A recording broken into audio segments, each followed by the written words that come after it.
කුණු වෙච්ච පළතුරක් හොඳ පළතුරු ගොඩකින් තිබ්බහම මොකද වෙන්නේ? අර හොඳ පළතුරු ටිකක් කුණු වෙනවා. තේරුණාද? ඒ නිසායි පින්වතුනි අපි ඇසුරු කරන අය ගැන අපි හොඳ අවධානයෙන් ඉන්න.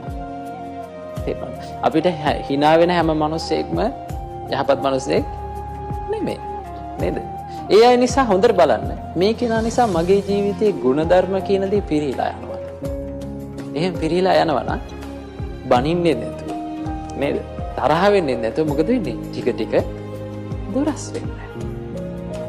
තේරුණාද? ඒ අයට බනින්න යනවා. ඒ අයට තරවටු කරන්න යනවා. ඒ අයට ගහන්න යනවා. ඒ අයව විවේචනය කරන්නවත් යන්න ඕනේ නැහැ. අපි මොකද කරන්නේ? අපේ ගුණධර්ම ටික අපි ආරක්ෂා කරගන්න.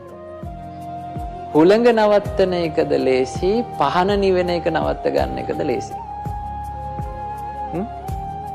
පහන නිවෙන එක නවත්ත ගන්න එක ලේසි, හුළඟ නවත්තනවට වඩා. ඒ වගේ තමයි අනිත් මිනිස්සු හදනවට වඩා අනිත් මිනිස්සුන්ව හොඳ මිනිස්සු කරන්න මහන්සි ගන්නවට වඩා මොකද්ද ලේසි?